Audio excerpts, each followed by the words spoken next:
Welcome to Fertilish, the podcast where we get real about fertility, infertility, and everything in between.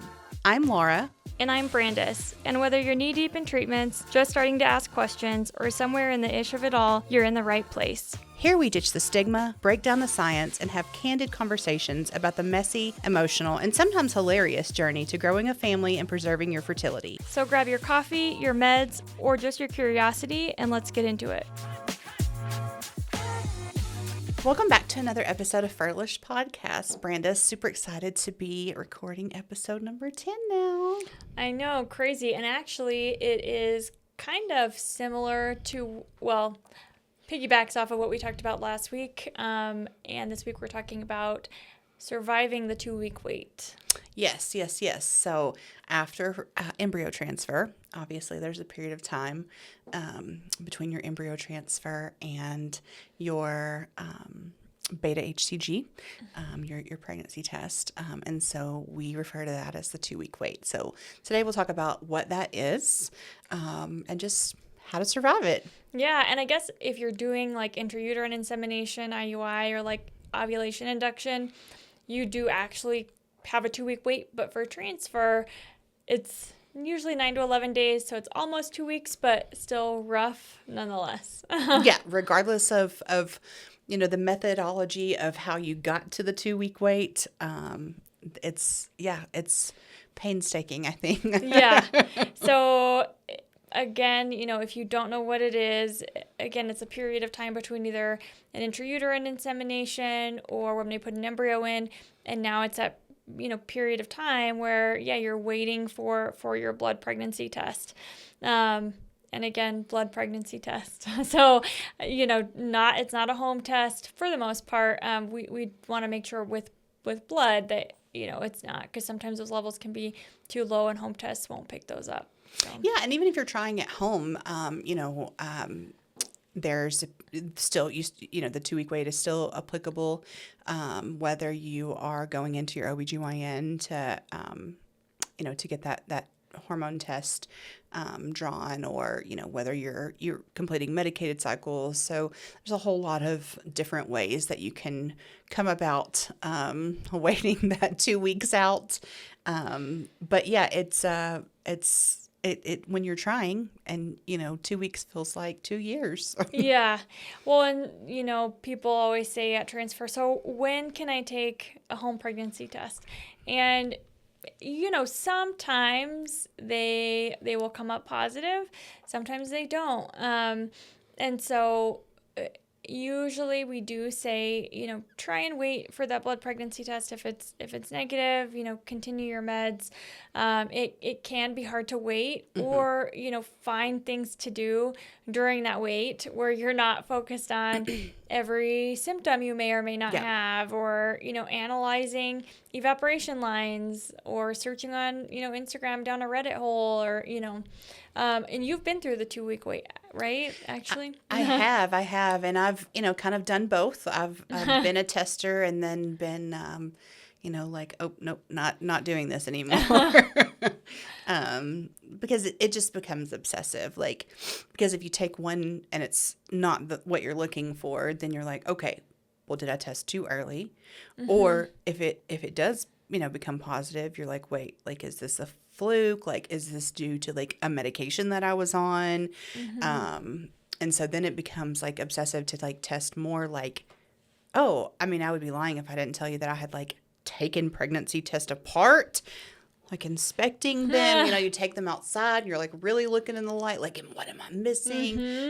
I become a crazy person. So, and I wasn't that far away to begin with. So like it just like really pushes me over the edge. So I found like what works best for me is just to wait. Like, I needed an actual number, something that was like quantifiable, to be able to better advise me. And so that's what worked best for me, for sure. Yeah. And, I'm trying to even figure out how I might be in that process. I'm the worst. And probably my friends and family get sick of me because I go on this like anxious spiral of everything. I'll be the one down the Reddit hole. I would be the one with probably like 10 pregnancy tests lined up, labeled. And then, so it's very easy. And I say this all the time as a provider for me to tell you, oh, just, go on a walk with friends, find support groups, journal, don't take these tests, keep taking your meds, come in. But as a normal human, I get it. And so I can't even, imagine. That's probably hard. And I think finding good ways to distract yourself is so important. Yeah, no, absolutely. And, in that, like, finding good ways to distract yourself, I always recommend, if you're able to find like a transfer buddy, that you can kind of like talk each other off the ledge. Because, there are so many different groups out there for people who are like, okay, you're transferring in, March or April. And so you can find people within that group, that maybe you're transferring on the same day or, pretty close in proximity day to you. And you guys can kind of link up and, talk about symptoms together or like distract each other and help each other through the process. Or, be like, oh, I almost tested today, don't do it. Yeah. Did you... So on top of support groups, I imagine like you or a support buddy had to find things to do. Like, obviously you work, but when you're at home, did you find yourself just sitting there thinking about like, am I pregnant? Am I not? Or did you have to find something to distract yourself so you weren't like constantly thinking about it? Yeah, I think both. Like I allowed myself a healthy amount of time of like, well, and unhealthy sometimes, but, of time to like daydream. I think that like it's only like you're a human being. Like it's only natural to be like, okay, well, what if this works? Like, making your little Pinterest boards if that works for you. But also like I think being realistic about like all the outcomes that could come from the situation. And I would say like in my first transfer, I had convinced myself of like, if I wasn't positive through the whole thing, like it wouldn't work. So I was just like, oh, like, and it becomes toxic positivity. And I was just like, well, that didn't work anyways. So, like, okay, well, that's not the key, apparently. So, I think that it's like, it's okay to be like, gosh, like I'm fearful or, like this is going to suck if it doesn't work. And, like even allowing yourself a bit of like pessimism, like, okay, I need to brace myself for, the outcomes not being what I hope for them to be. And I think that like after that, I was able to have a little bit more of a balance of like the daydreaming and like, looking at baby clothes or, like thinking about like, this new child and what they're going to look like or, if they're going to have dimples or not or whatever, but also like being realistic, I guess, about like this could have a variety of different outcomes. And like bracing myself for like what is going to be my plan if it doesn't come out the way that I want it to be. So like what will be my next steps? So that way if it doesn't, if it's not the outcome that I'm hoping for, I'll already have a plan in place of like what will be my next step. Like, who am I going to call in a request a follow-up call with? Like what questions would I ask? Or at least to be starting to think like, what questions would I ask? Are there things that I experienced during this like 2-week wait or after my transfer that I feel like that I should note in this call? Or how am I going to like allow myself some space to heal emotionally? Like, I've, already told my therapist, she knows what I'm going through. And, like being strategic about like who I shared it with. So that way it was, it wasn't a whole bunch of like questions like, well, did it work? Did it work? And then now you feel obligated to like tell them things that like, and talk about it all over again. So kind of like a preparing for the worst, hoping for the best situation. Exactly. Yeah, absolutely. Yeah. which is hard. That's hard, especially when, and I think I brought this up before, but sometimes I'll have patients get so, I don't even know the word.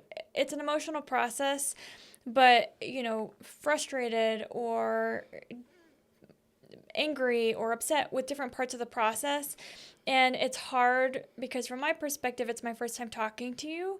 And I used to call, like, I used to talk to Dr. Kilt all the time, and he'd be like, remember that by the time people get to you, they've been trying for so long, they've done other treatments, they've been at other clinics, and so the amount of stress and emotion to get here is already sky high. And I think, so by the time you're at that 2-week wait preparing for, who knows what's going to happen, there's just so much involved there, and that's hard. Yeah, I mean, your feelings, emotions, like, you're completely raw. Like, I mean, it's been a process to get, you're exactly right, like, to get to this point to where, you've actually had the embryo transfer, and like, now there's like so many different things, feelings and emotions that come with that as well. And then, your partner has different feelings or emotions. And so, like, trying to make sure that, like, you're dealing with your own, but, like, supporting them at the same time. And, yeah, it's a lot. I mean, it's just, and, there's a grieving process with, like, dealing with infertility, like, even before you get to the embryo transfer. So, like, you've already been grieving, what you thought conceiving and building your family would look like, and you've already missed out on, like, so many of these things that, like, you have built up in your head of, like, what it would look like. And so I think that, like, it's like so normal. Like, I would say it's abnormal not to be like, whoa, by the time you get to that point, because it's a lot. You've been dealing with a lot. You've had a lot on your plate, and then you're, expected to, like, work and cook dinner and, like, go to the grocery store and pay bills. Yeah. Like, like, these people still expect me to pay my mortgage while I'm dealing with all this stuff. Exactly. And I think that, like, describes it perfectly. And again, not that I've been through a 2-week wait, but I think everyone can relate to periods in their life where anxiety is so high. Yep. And I'm the worst with this, but it's like, okay, my world has totally stopped. Yeah. And everyone else is going forward living normally. Like, how do you expect me to, like, continue to function? Yeah. When my, like, emotions, finances, everything are betting on one thing, and it's like you're so focused. How do you continue to function normally? And how is everyone else's world still going, and mine feels like it's all dependent on these 2 weeks? Absolutely. Like, you hit the nail on the head. Like, everything around you is still, like, functioning, as it would, as if everything's great. Like, bills still expect to be paid, like, floors still expect to be cleaned. Grass is still going to grow and need to be, this mowed. Email should still be finding me well when I'm not. Right. So, that's absolutely. hard. Yeah. And so you're still, like, adults still have to adult, unfortunately, and it is far overrated. So there's you already have, like, so much on your plate and so much responsibility as an adult human. And then to have this, like, catastrophic thing happen, that could have, like, amazing outcomes or could have devastating outcomes, it's hard to process, like, and regardless of the outcome, it's fraught with a lot of emotion, a lot of financial investment, a lot of, like, unknowns. And so, I think that, like, my biggest advice to survive that 2-week wait is just to acknowledge that, like, you're a human. It's, like, okay not to be okay. And, like, taking some space for whatever it is that, like, makes you feel at peace, or a little bit more at peace. Like, whether that's, putting your AirPods in and going for a walk around. That was something that I, like, really found peace in during my 2-week wait, was, like, putting my AirPods in and taking a walk. My husband, he was like, I don't know why you walk in that dark. And I was like, and it was like, the first time we went through this was like, this lady had been kidnapped in like her neighborhood or something. And he was like, I'm just kind of, I was just like, oh my gosh, like I just want to go for a walk by myself. But I appreciate the concern. That's so funny. That's like my parents. If I say, you know, oh, I'm going to go do this, then I get 5 TikToks about, a girl did this and it was her kidnapped. I'm like, okay. And me and my sister were just like, that is dramatic. But, you know, so I get it. But I just loved the nighttime, like walks because like all the like lights were on outside the houses and like our neighborhood's just like really peaceful to me. And I don't know, it was just very peaceful. Like the temperature just felt like that time of year, the temperature felt perfect. And I could just put my AirPods in and just really like focus on my music, my breath, you know, like the crisp, like, but cool air. And I don't know, it was really what I needed. And so I really took a lot of like intention to make sure to do that each night, regardless of what my husband said. I'm just like, look, I just need to go for a walk. Okay. Or even like watering my flowers. Like, I don't know why, just like being outside at night, like it was just like the perfect temperature.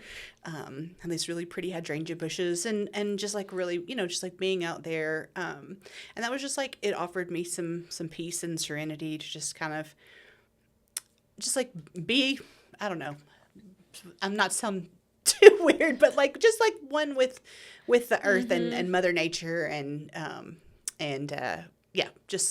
it was helpful to me. You know, or you know, whatever that, if there's a good book that you know you can dive into and just kind of distract yourself and you know, you have a hammock and you want to go lay in the hammock and just like read a book and kind of disappear for a period of time, just you know, temporarily to whatever world that book takes you to. Yeah, I you know, when you say go outside, one of my friends that I always text all the time when something's going on or I'm anxious about something, she was like, just go sit outside for 10 minutes. Yeah. She was like, that always makes me feel better. And I think now that the weather is getting warmer, or it's probably warm by the time this episode comes out, but, you know, it's easy to be able, like in Pueblo where I live about 40 minutes-ish from CNY in Colorado Springs, we have a river walk. And so I will go walk that for hours. Yeah. Or, you know, sometimes the gym, or if it's not nice out, an audiobook, reading, picking a TV show. One thing that's actually really cool is diamond art. I don't know if you've even like heard of it or if people know, but wait, it's like where you're putting the different colored stones on the, yes, and it has the numbers. Okay, I didn't know that's what it was called. Yeah, okay. It's like little rhinestones, and it's like paint by number, but by rhinestone. And you have wax pens, and it's like a glued, I guess, paper. Okay. And the cool part of it is you can obviously look on Amazon or Hobby Lobby or wherever and get any like pictures. But on Etsy and Amazon, I think, too, you can actually submit your own pictures. Oh. And they send you, like, I guess, they send you the picture and the diamonds to do it, the rhinestones, and you can do your own pictures. So that is adorable. I didn't know that you could customize them. Yeah, I'm like, man, if I was going through an embryo transfer, I would 100% send a picture of my embryo that I transferred to them, and then I would do diamond art, and I'm like, by the time I have this all planned out. If I ever have to do IVF, really good idea. Then all of your embryos are like on the wall that you've transferred, and it's still there. Yeah. But yeah, so I love that. 2-week wait projects. I love arts and cool. crafts. Like I like, it's really cathartic to me for sure. Like, yeah. I really enjoy arts and crafts, and my daughter, she does too. My husband, he says he's not crafty, but I've seen some of his little paintings and they were cute. So my daughter is definitely the most artistic of us all for sure. She she quite frequently is like painting in her room, and as a matter of fact, my birthday was just recently, and I love hydrangeas. That is my favorite flower. Aww. And what she did for me for my birthday was she painted a canvas, and it's this beautiful blue hydrangea. I'll have to send you a picture of it. Oh yeah. And it's absolutely gorgeous. That's what she gave me for my birthday. So, yeah, we love arts and crafts around our That's house. so cool. I'm not artistic at all. You are. I cannot draw. My handwriting is awful. It is Oh, not. it is. I gave a patient a prescription once, and I think he told me, "Oh, you have the perfect handwriting for this job." And I okay, I just laughed. But and my dad always jokes, "Man, no girls in this house have good handwriting," when we all would do homework together. But I'm like, yeah. Thanks, So, Dad. but I do like to do things that are pre-made. That's easy for me. But yeah. So But it still that's gives cool. you the Something ability to do. yeah, for sure. And you're still artistically creating, and that's really neat. That I had no idea that you could customize them, and yeah, that's really cute. I like that a lot. Yeah, and so we talked about walking, gym, crafts, journaling. A support system. I think if you're not telling your family or your friends, therapy or a support group through Instagram or through, I know CNY has support groups. Yeah. Based on where you're at. So, those are good places to find friends that are going through transfers at the same time as well. Yeah, absolutely. I think that what's healthy for conversing with other people is going to look different. Whether you're, some people decide to make social media post about their journey from the beginning to the end. Some people decide to post about it later, but give themselves a month or two to be able to process, on their own first before posting about it. Some people make private groups on social media just for their friends and family. And some people decide that that's not the place, for their journey. And so whatever works best for you, if you, I think it's just healthy to have someone to talk to, whether it may not even be someone that you actually even know.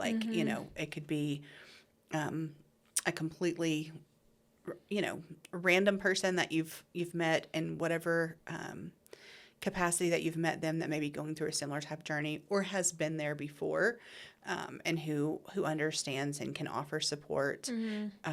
But whatever that looks like for you, I think that it's healthy to have someone to be able to talk to about it. And therapy obviously is always a good option. There's a lot of mental health resources out there specifically for people who are undergoing or who have undergone infertility, fertility treatment, recurrent pregnancy loss, whatever the situation might be, or even, who support people who are going through, who are actually pregnant and, and need some support during their pregnancy. Because that's fraught with a whole nother set of emotions and fears. And once you get there and then after you have the baby, whether if you have some postpartum. So I think that it could, if you find someone who can support you through that's a long period of time that you could need some support. And so if you can find someone who can support you through kind of the beginnings of that to whenever you feel hey, I think that, Yeah. I'm okay. Even if that never comes, I think I'll be in therapy forever. I love it. That's so funny that you say that because you bring up a good point. If people, and I get this on my Thursday Instagram questions a lot too, where people, they've made it past the 2-week wait, they're pregnant, and now it's okay, well, my beta, it went up by this much, and now I'm worried about that, and now it my never ends. ultrasound, they're a day behind on growth, and now I'm worried about that. Yep. And then now I'm past my first trimester, but what about this? So there's always something. And then I feel once you have a kid, that's not going to stop. I remember one time, and if my mom told me, she was you have to work on getting anxiety under control because once you have kids, it's going to be 1,000 times worse. And it's you bring up a good point that maybe finding just a support system through not only this process, but figuring out how to do that helps you just through life in general and Absolutely. not just this process. Yeah, and just being able to not only have someone support you, but be able to provide you with tools that, because even if you are in therapy, let's say consistently weekly, that's 1 hour out of the whole week. You still need to be able to have some tools to be able to get through all of the other hours of the week. until you meet them again, you know. Some therapists are on standby by text message and some are not. But still, like, there's still like 2 a.m. that's like, how am I supposed to make this till morning? You know, like, Yeah.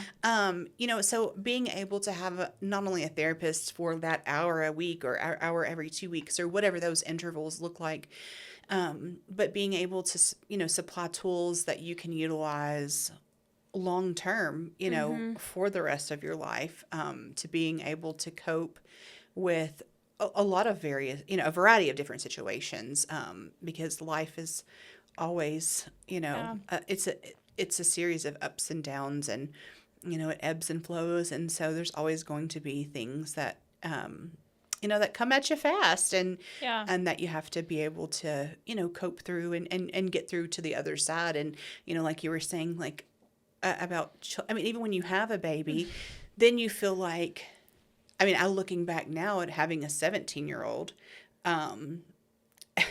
I thought like the newborn stage was going to be the hardest. And then we got to like 2, and I heard of like terrible 2s. And I was like, okay, but then we got to 3, and that was so much worse. And then like as she got older, like it was just always a new set of challenges. And now that she's a teenager, and we're like thinking about college and like, you know, going to all these college visits, and I'm, you know, like thinking about her going off to school in a year, then that's like, oh, the newborn stage was nothing. Like, I feel like, this is worse. Right? Like, this is by far the worst. But then I'm sure, like, when she's gone and she's out of the house, then I'm going to be like, oh, this is way scarier, you know? So it's just like always, there's always something to worry about. There's always something to, you know, be fearful of. And there's always something to like cause anxiety and stress. And, so yeah, I think that that's a really good point that you bring, like just being able to like provide tools, build tools, find what works for you to be able to deal with and cope with, you know, stressful and anxiety-ridden situations. Yeah, and if you don't, you know, like where I live, Pueblo's a small town, and there's HIPAA, I guess. But like sometimes it's just not comforting to talk to somebody who you may know someone. So there's always the telehealth options, like you said, the remote. You know, finding somebody you click with. So if the first one doesn't work, talking to somebody else. Finding, you know, techniques that work for you. I remember I looked up one. This is like, maybe college, but it was like grounding.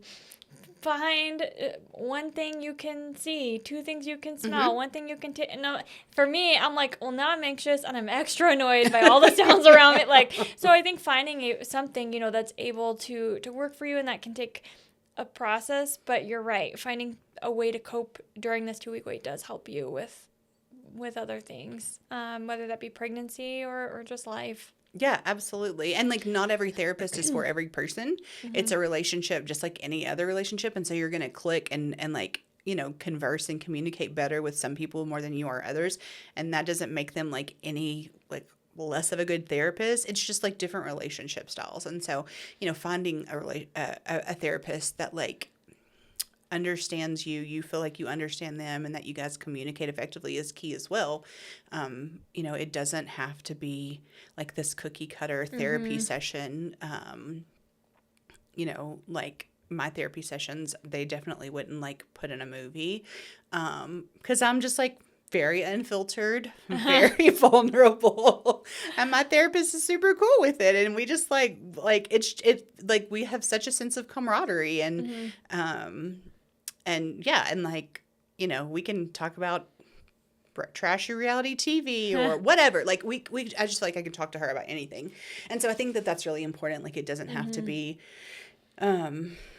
this like stereotypical like, you know, therapy session like you see that's like super stuffy and very conventional. Like it can look a variety of different ways. But there are those out there too that like if that's what works best for you, if you feel like that you need a more structured environment, you know, then that's available too. So just finding whatever works for you.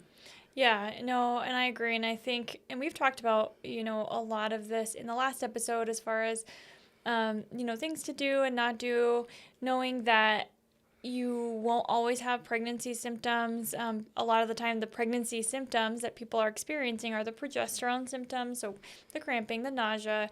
You can have nothing and be successful, and you can have a ton of symptoms and it just be the progesterone. So, not worrying about every twinge or getting on Google and being like, I have some nausea. I'm 3 days post 5-day transfer. And do we think I'm pregnant? Because you'll get people who are like, oh my gosh, I had that and I was pregnant. I know. Or I had that and I failed. Or I had that and I had a molar pregnancy. Yep. And it's like, oh, no, you don't even go down that hole. Yeah, comparison is the thief of joy, is that, or whatever that saying is. Yes, it's like you will literally make yourself insane, like comparing your situation to others, and I think it's absolutely normal to do that, and because you like want to know what to expect, you want to know like what's going to happen next, and you feel like you have so little control over the outcomes, and so like these are things that you can control, like comparing these numbers to these numbers, or this symptom to this symptom. It's just that there's so many variables in every situation and with every person that the majority of it is not going to be accurate. Like it's really hard to like compare one person's situation to another, and so yeah, I think that, and to some degree, like that sets you up for failure.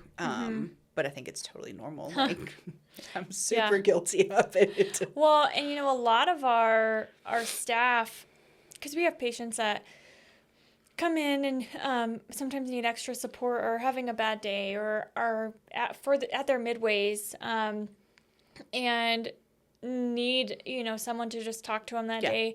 The cool thing I think about CNY is a lot of our staff has been through kind of the process. Like, you work for us, you've been through it. I work here, I've only been through the egg freezing part of it, but I get the stims, I get the overwhelming part of monitoring. So a lot of our staff have been through, IVF, infertility. Yeah. A lot of them, that's how it brought them into this world. Absolutely.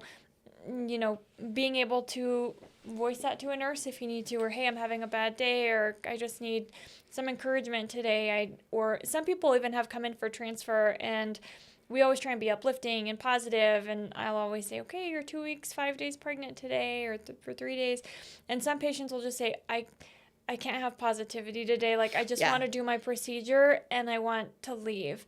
And that's okay too. Absolutely. So if you don't want to talk and you just want to put your headphones in, that's also fine. Yeah. So being able to voice like, hey, I need encouragement, or hey, I don't want to talk today. Yeah. That's also fine. And we get it. Like, whatever it is that you need, if you just say, hey, like, this is what I'm needing for today, maybe when I come back in a few days, it might be different. Yeah. But, like, this is what I need for today. Like, you're exactly right. We have so many employees who've been through various fertility treatments or so many different scenarios that really do like empathize with your situation and who get it.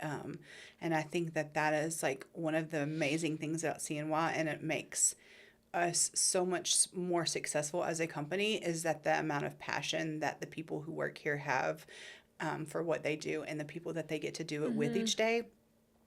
And another reason why I couldn't ask for a better company to work for and better people to work with each day. But there are so many people. I was talking to one of our coworkers just the other day who she helps like to set up like patient portals and when people schedule consultations and things, and she's just always so precious. And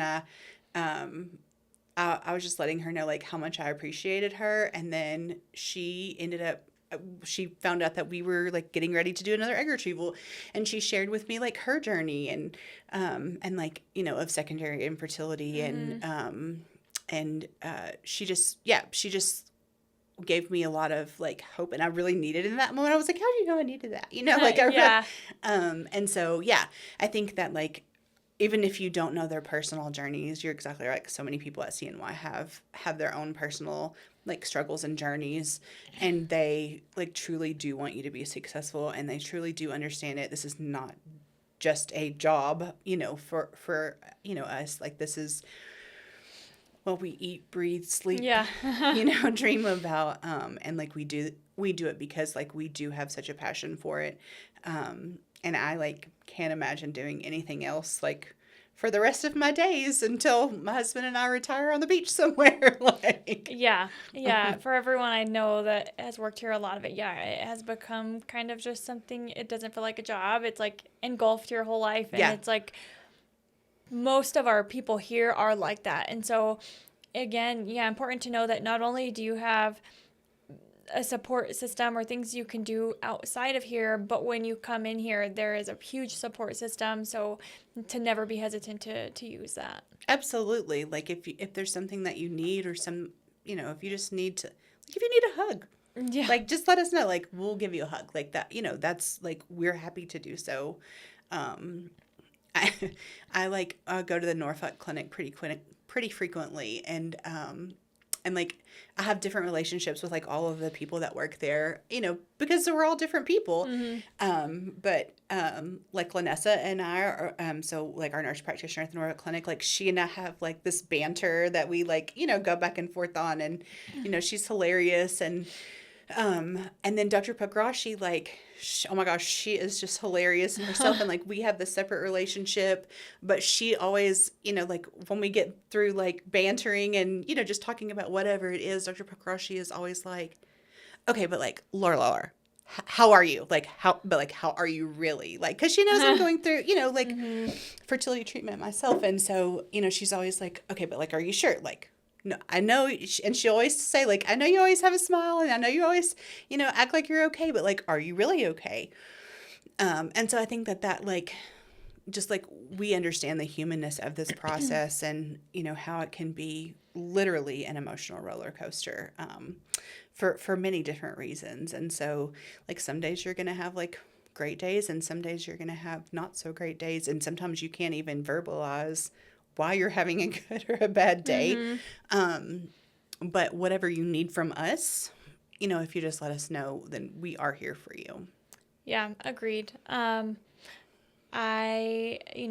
super glad we work with the people we do. We have the patients we have, and truly there is, like I said, such a good support system, and so many ways to get through that 2-week wait without obsessing over pregnancy tests and everything. So hopefully this episode has helped people with maybe even kind of some strategies to cope and be able to get to that pregnancy test. Absolutely. We're wishing you all the best of luck, and if there's anything that we can do through this process, please don't hesitate to reach us on cnyfertility.com/fertilish.